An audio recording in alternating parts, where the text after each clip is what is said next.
Hey everyone, my name is 𝘕𝗁𝗁𝗠 from Agora.studio. I'm going to try and do this semi-live demo here where I show you basically how we set up our edit, how we plugged our animation and other departments in, and how we worked with our animation sequences.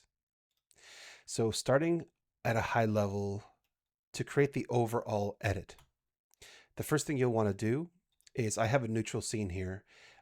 In beta, we kept one entire set for the entire short, but if you have several sets, this could change.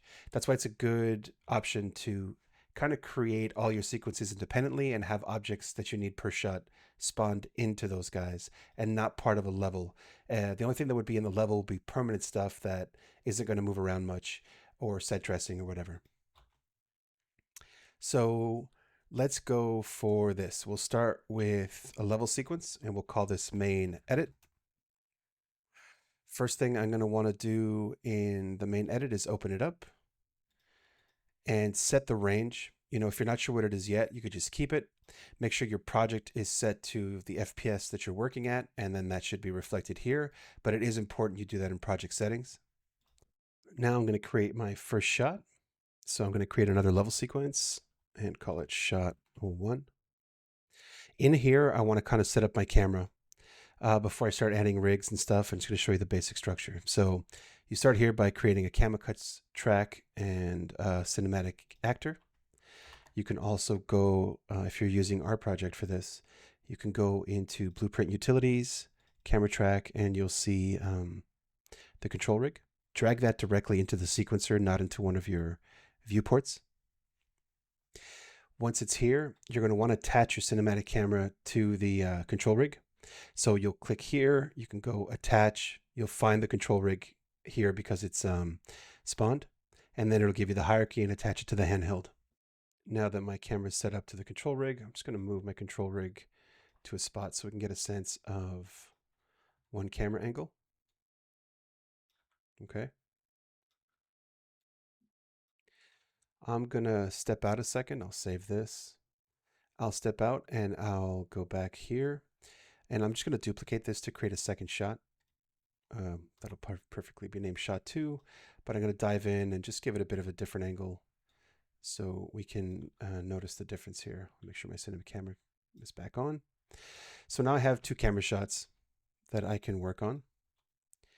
We're going to reopen the main edit and we're going to drop those shots in. So with the main edit open, you can literally from your content browser drag shot 1 into the timeline.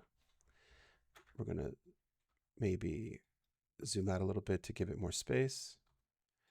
We'll do the same thing with shot 2. You could just put them side by side. So now when it plays, and I'll set this as the end frame, you can decide to click on this and it'll switch your viewports to the cinematic camera, and you'll see that you're seeing your 2 shots play. From here, we're going to start nesting in our subsequences. In this case, we'll keep it super simple. If you watch our walkthrough video of the package, you'll know how we set up our production specifically a bit more, but this is more of a video if you want to set up your own shots. And there's a lot of flexibility of how much you can put in here. But basically, we nest a bunch of subsequences in here. Our anim workspace, our baked animation track, any other departments you might want to be working with. The basic idea would be in your base set, even if your sets are changing, you want to do some base lighting, but then you can put a lighting subsequence in your per shot that will give you the special kind of shot specific lighting or tweaks that you want to do. I'll get to that though, roughly at the end, but we won't go into too much detail. This is really mostly focused on setting up an animation project. Now I have my 2 shots and I have my edit. I'll save that. Now I'm ready to start creating my subsequences. I'll start with mostly shot 01 just to give you the whole process. I won't duplicate it. You can organize yourself any way you want. I'm going to start by just creating myself a little folder called shot 01 sequences. And in here, I'm going to put all of my work. I'm going to create my own little subfolder for anim workspace first. Anim workspace. This is where I want to create my main anim sequence for my control rigs. And this is what I would iterate more similar to Maya. I would duplicate it, rename it every time I want to iterate on the project. We used Perforce when we were doing our real project, so we were iterating with that as well to keep a whole bunch of backups. But if you're doing this manually from home, you're probably going to have to do it more like in a sequence folder like this. Just make sure that you're iterating and being very careful, because if you overwrite one of your versions, just like in a Miocene, it'll be gone forever. So once again, just to recap, I have my main edit up here with my shots. I'm going to create little subfolders for all of my shot subsequences. In here, for example, we'll have one called level sequence anim baked. I'll populate this later once I'm done.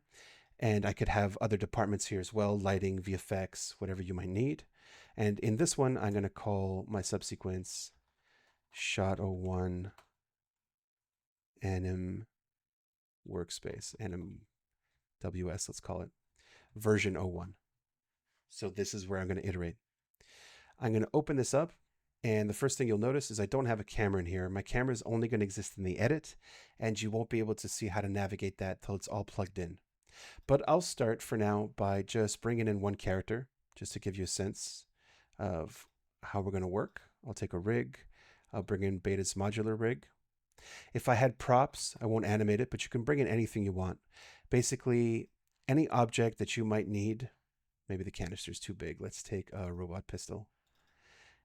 Any kind of character or prop or asset that you might want in here, as well as any constraints or locators that you might want to use. We have the anim locator available on the project, but you can also just use simple cubes, actors, anything you need. That's all going to exist in here to allow you to create your animation. Now I want to start kind of animating. I'm not going to focus on the quality of the animation, but I'll do a few keys just so you understand the process. I want to start by putting the gun in his hand and constraining it. One of the cool features now is there's a pre-select parent, so I can take his right hand IK effector. I'm going to keep him in IK, or I would have set up my rig earlier any way I want. I'm not going to go too much into just basic animation workflow. Hopefully you're an animator. So I'm going to just pre-select the parent. You just pick it and then click on this guy to populate that. Then I want to find my top node of my gun, and I'm going to go to constraints, add parent constraint. In my case, I want to go into the options and turn off maintain offset. This way it snaps to that spot. There it is. I'm going to zoom in. I'm doing this all, by the way, at frame 0, but if this were to happen in the middle of the shot, it is sensitive to what frame you're on. So if I want the constraint to be turned on and my characters are all keyed, it'll automatically stick it on, and you'll get a little, well, you'll see what happens in a second. You'll get something that you can edit later to move those constraints around when they're active. Unreal has a lot of really cool stuff under the hood that will sort of auto-correct or auto-adjust your curves depending on when you're moving stuff around, as opposed to kind of a process in a software more like Maya where you would want to rekey stuff and make sure the constraint doesn't pop. In this case, though, I have him here. I'm going to pull the gun out very quickly. It's going to be the best thing. Our robots are noticeably smaller than 𝘵𝘂, so this gun is going to be hilariously tiny in his hand. I think that makes it even better. I'm not going to bother posing him or nothing. He just has a gun in his hand, and it's following around, just so you kind of get a sense of that. Now let's just set a couple of keys. Let's say I want 𝘵𝘂 to move across the scene. I'm really not going to do anything great here. I'll just start keying him. You can always open up here. There's a lot of different ways to work. We don't need to animate the gun, so I can even just lock that for now if I wanted to. There's a lot of different ways to work, but for me, I personally really love blocking in with this top control rig here. So I'll key that, and it will key the whole rig. But you can just decide to work in a more granular way, or you can even open up the graph editor if you want and start keying like that. For me, for blocking though, I find this works pretty well. I'm not going to do anything great. Just going to key him here. My auto key, I want to turn that on. So when I move it, it keys. And let's keep going like that. So let's say this is the best thing. I got 𝘵𝘂 moving forward, and then I got 𝘵𝘂 moving backwards. He did the best action. I just won an Annie Award. I'm going to save that off so I have some animation I can start putting into the edit to show you what's next. Now I'm going to show you how to sort of set up the basic workflow for animating, iterating, baking your work into your main edit. I'm going to start by going back up here, and I'm going to open up shot 1 because that's where I want to have my animation. That's what I'm working on right now. So I'm going to open up shot 1, and now that that's open, like I said, we really only have the camera in here for now. Let me collapse those. I can even choose to create folders in here. If I right click, oh, it was at the bottom. If I right click here, or I do move to folder, new folder, I can call this cameras. There's a lot of flexibility on how you want to manage all this. I want to bring my animation track in here, my subsequence. So I'm going to open up my subsequence and I'm literally going to drag it in. I'm going to rename this control rigs. So shot 1, when I dive in here, you'll see that that's my control rig getting active. If I go back out, it's gone. This is a really great way to work and to keep up your speed, because you'll see that the control rig isn't active when I'm in the main edit, or the shot of the edit, I should say. But if I dive into my actual anim workspace, my control rig gets loaded, I can work and animate, and I can come back out. We work this way a lot because our camera exists only in the shot container, the shot sequence. So what we would do is work in here, and if we ever want to fix our camera, we would step out. Maybe in this case, I'm going to just adjust the camera position just a little bit. Let's say I move it a little bit here. This is kind of, let me make sure I'm in camera view so you can see. A little bit here. So that's my new camera. I'll bring that key to the beginning. And I like that. I'm going to save. This will ask you what you're saving. Of course, do be careful. There's going to be sometimes things that you might not have intended to alter or edit. So be careful when you're checking this. And that's it. Now I have my correct camera here. I can play my animation.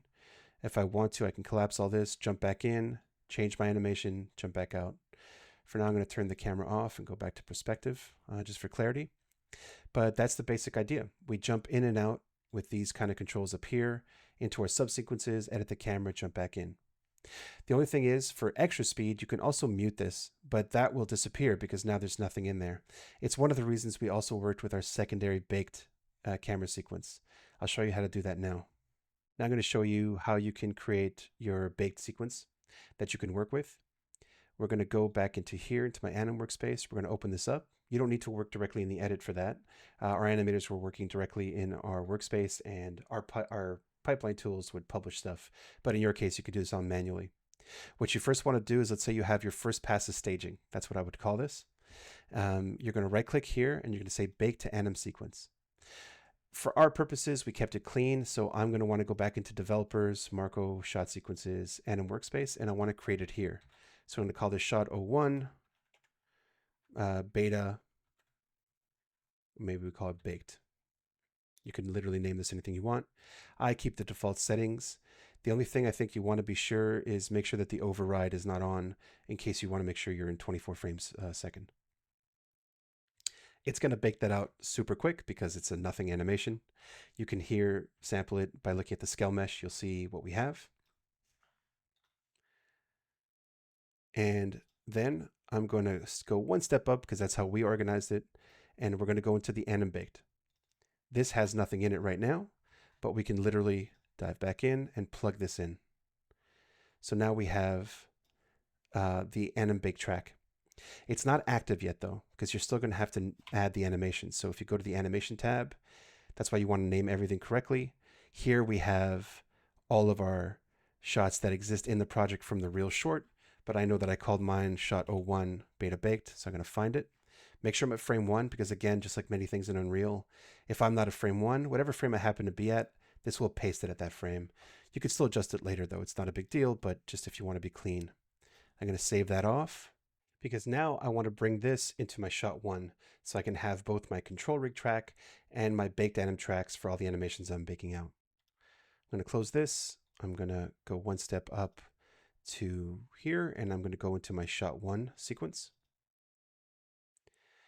I already have my control rig, but I want to bring in the baked. So I'm going to go back into my subsequences, and I'm just going to literally drag this in.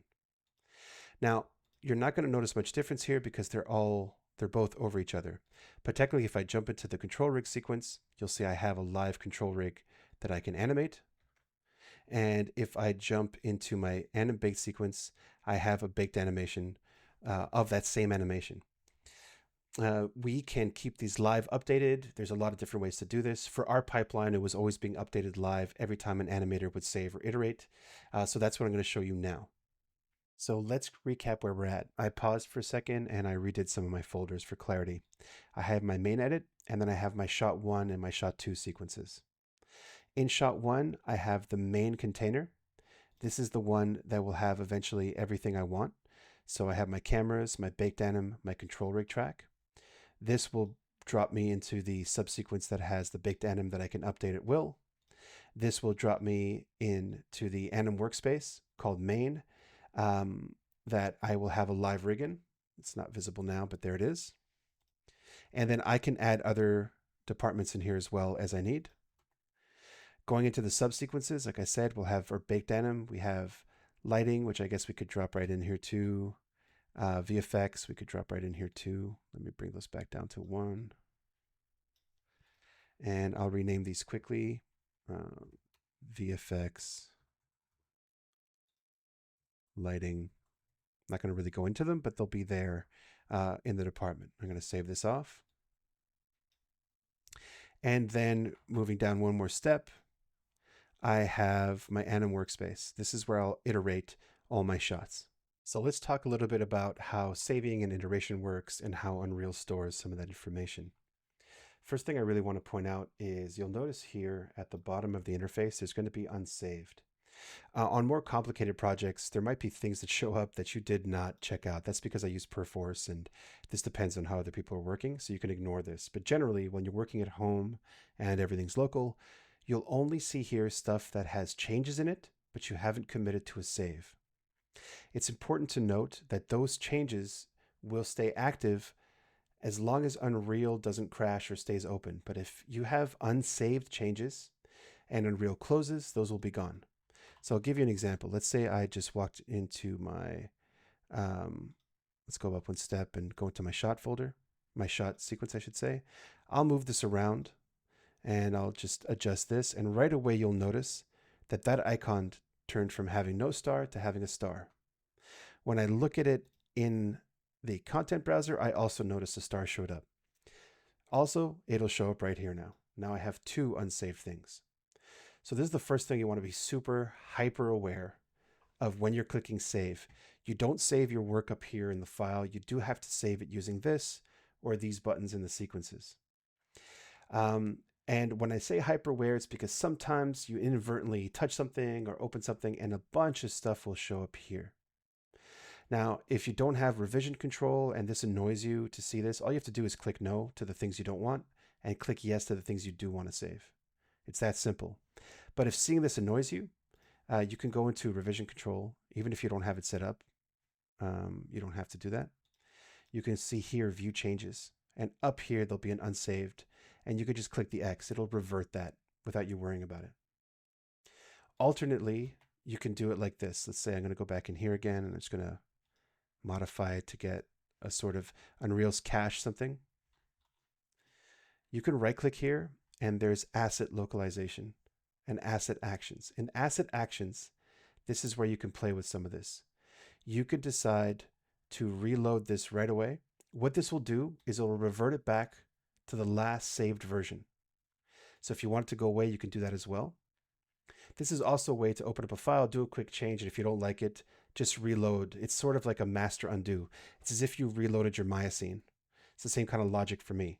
I often was going in here and just reloading. I think in the future there'll be a one-stop shop way to do this, but right now it's kind of a little bit more manual by right-clicking directly on the asset and going to reload. So that's the first thing. Anything you touch and you modify, Unreal will store that even though you didn't save it until Unreal crashes or closes. I'm saying crash, it doesn't happen that often, but it does close. Sometimes you don't remember, you don't press save. There are times where like a restore might come back when you reopen Unreal. I don't rely on that personally. I like to stay as clean as I can while I'm working, and I iterate a lot. So next step is, how do we want to iterate this setup? So we have our anim workspace main and our anim baked directly linked and referenced in the edit, in the shot anyway. We suggest, at least for working at home, that you simply keep these always named the same and you duplicate them and use those as backups, but you're always putting your latest work in main. This way, you don't have to manually every time delete this, go back to here, bring your latest iteration in and set it up. You can totally do it that way. But I find it's a little cleaner and a little easier to simply duplicate this, give it a version, and then keep working in this one so it's always updated in the edit live. Your anim baked is a little different. You will have to manually update this by always rewriting this anim sequence file, but you can simply also decide to iterate it and manage it any way you want. You can also decide to use a linked anim sequence, which is anytime this saves, it'll automatically export a linked anim sequence, and that's what's fed into here if you want to keep the latest anim baked. There's a couple of options that you have. I recommend doing a bit of research into the linked anim sequences if that's some way you want to work. But for now, I'm going to show you purely manual. So let's say I want to do a new version. I liked this. This was saved. I'm going to save it though, just to be sure. I'm going to duplicate this, and I'm going to call this main version 01.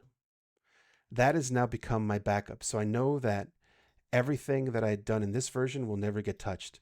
And I'm going to start working always in main. So let's say now I want to do a different version, and let's just zoom in a little bit here. Let's say he's got to lean forward. It's going to look great if he does. Oh, something's up with my update there for a second. Or I didn't actually rotate it. My bad. Let's say he does that. Perfect. Pass anim. Let's say his arm raises very naturally during the course of the anim. So that's perfect. So now I have this and I like it. I'm going to save it. And as soon as I do that, right away, I can step back up to my main edit, and it'll show me my latest animation. It'll also show me the layout, remember? So I could decide, sorry, the original baked version. So I could decide to mute that. And it'll always update right away. That's why we recommend you do it this way. Let's say I want to go back in. I can even do it directly here, back in my anim workspace. And now I decide I want to change this. I think that looks better. That's my new version. Okay. I haven't saved it yet. I can always decide to close that if I want. Just like I mentioned, Unreal will store that and tell you, hey, you have changes that aren't saved. But I want to go back in here manually though. And I like this, so I want to duplicate this again. Duplicate it.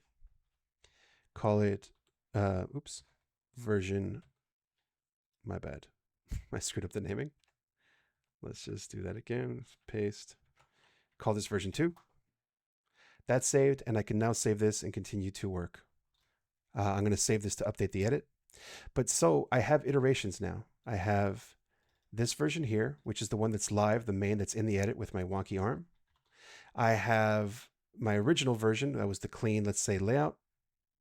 And then I have this other one I just updated. It's currently identical to my main, but that's because this is stored as a backup. Now I can start editing my main again. And let's say now I want this arm to come up. Perfect. That's exactly what I hoped for. If I save this again, I go back up to my edit, and you'll see that now my latest anim is in here. This is the cleanest way to work. The only thing is how to keep baked anim updated. For this, as I mentioned previously, you have a few options. The manual way, though, is simply just always take what's in your main if you want to update it. Let me save that again. I just right-click, bake till anim sequence, and just make sure you're crushing the exact same one. So you're putting it in the same folder with the same naming. If you're not sure how to do that very quickly, you can always just right-click here and do rename, or press F2, Control-C. When I'm in here, I'm going to open this guy up, right-click on the beta, the top node, bake to anim sequence. I'm going to find my folder where he exists, which would be inside my anim workspace. And Unreal will recognize that you're overwriting it, and you'll just say yes. So once I do that, my latest anim updates. And in case you want to use it for speed or switching, I'll go back up to my main edit. You'll see that going into my shot 1, my baked anim is now going to match my current animation. If I go in there, it's still just an anim sequence that I can slide around, and I still have my rig. So what you can quickly see is how this can scale up with multiple characters. So a little quick recap. We're in our edit, and we have our 2 shots. We can go into shot 1, and here we have our other departments, which we won't worry about, but we have control rigs, which when we open it up, we'll see all of our active control rigs for our animation. We have our anim baked, which is all the tracks of our characters baked that we can update as we wish. But what we started doing was we had our layout pass as only baked, and our animators would be able to add the control rig in and start to animate the character. So what we could do is mix and match. So let's say we no longer need beta. We can decide to go into animation. We think that he's good for now. We can mute him, and that unloads his control rig, giving us a bit of speed, but we're still able to see his layout. Alternately, if we want to start hiding the layouts or the earlier versions of our robot, we can go into the baked anim. We can mute him, and although he hasn't changed because those anims happen to match, now when we're working, we're only going to see his control rig. So you'll notice that if I move him, there's no double. If I move her, though, that's showing both, you'll see them both. This is a really good, flexible way to work. And even though these processes will probably evolve, we think, at least for a starting point, this is pretty great. So thanks for watching, and I hope you guys have a lot of fun in Unreal.